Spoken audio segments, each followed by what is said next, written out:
his opponent over on the left-hand side of the map, the Terran player from Team Acer, it's MMA.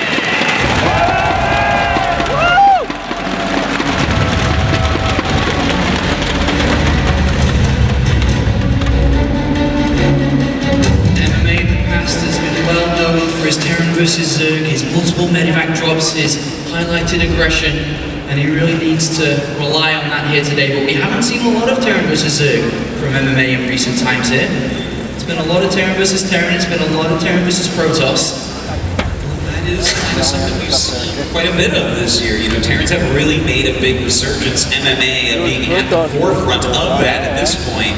But, you know, this has been a tough map for Zergs. We've seen quite a few of them veto it in various tournaments. Of course, here at the Blizzcon World Championship Finals, you can't veto anything. You gotta play every map and you gotta play it like it's your last. So, what Apollo does Light do here to try to take this game? Where is his best chance? I think aggression again here.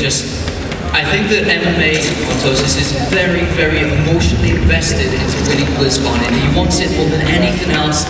He's mentioned how he's potentially thinking of retiring coming next year. It's all or nothing for him. If he was to lose this next map to some type of all-in, I think he would really rock his confidence against life.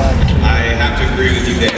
You know, if you lose that game where you went for a very strong hellback push in game number 1, gave yourself a good chance to kill him off early and start the series off right, and then on the map that you chose, the map that you feel most comfortable on, and you don't even get to play Zergs on that much because it is a bit Terran favored, you can't lose that map. You can't come back against life in a situation like that. So we're going to have to keep our eyes on if we see that aggression come out from life. We see pretty much the regular build coming out from life here, hatchery first, and then we saw the spawning pool, then slightly after was the gas, the extractor to bring in the Vespian gas, whereas on the other side of things, MMA chosen command and center first here on a map that more so favors the same build we saw previously in the Reaper opening. Yeah. Because of how easy it is to scout, to go in, to find out and figure out what your opponent's doing.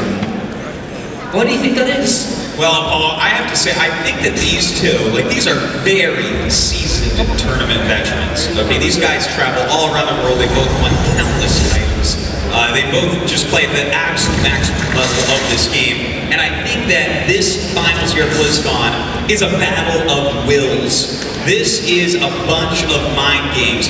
They want to trick and out-trick each other and get that mental advantage, knowing how much pressure there is in front of the biggest audience we've seen in StarCraft 2 to date.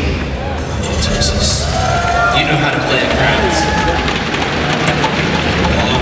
Alright, build's starting to take shape now. We have the second gas being taken from second natural there. Actually, I was a little bit confused there. Second gas by MMA hiding it away from life here. Whereas Life has just got his circling speed on the way, third hatchery coming in, and it's going to be quite important to try to figure out what MMA's up to here. With the second gas, once again opens up his options. He can afford to get the start put down here. He can afford to build up the heli count and switch it to Hellbats again.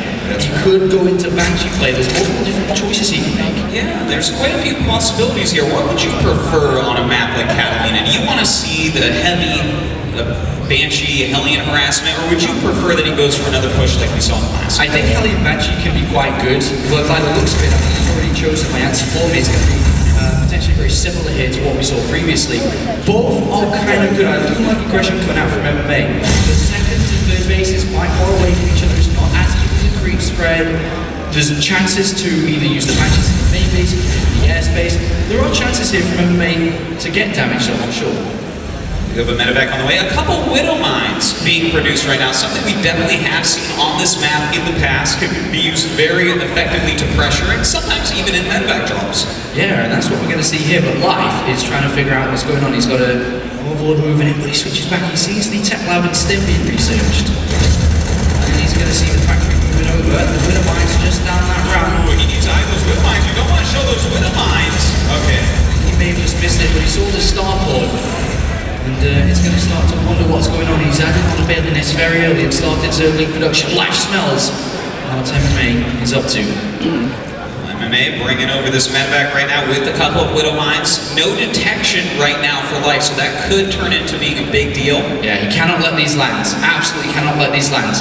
A lot of Zerglings being produced right now.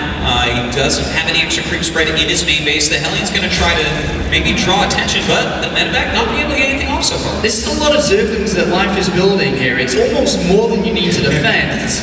Autosis. Yeah, I would agree with that, Apollo. We may be seeing a Baneling bus coming out of life here. I think that's what we are going to see here. The type of attack that MMA went for didn't do anything. He's invested resources into it. MMA knows. He's going for a siege tank, Apollo. That is exactly the unit you want to be able to stop a Baneling bus. Putting that on your high ground, it can splash and kill so many Banelings that the Zerg just won't be able to break you. Alright, well let's find out, is this going to work or not? So many Zerglings have been made. He's 68 already. The tank though, on a map like this, on a map that has a small choke area just underneath the second base and second expansion for MMA, it's going to be very difficult to make work here. The medevac trying this stuff. The Widow Mines, but here comes the flood. At least it's nice that he doesn't have the Widow Mines at home. Those help out a lot as well. Ooh, the siege tank going on low ground. Oh, he's moving out! He's moving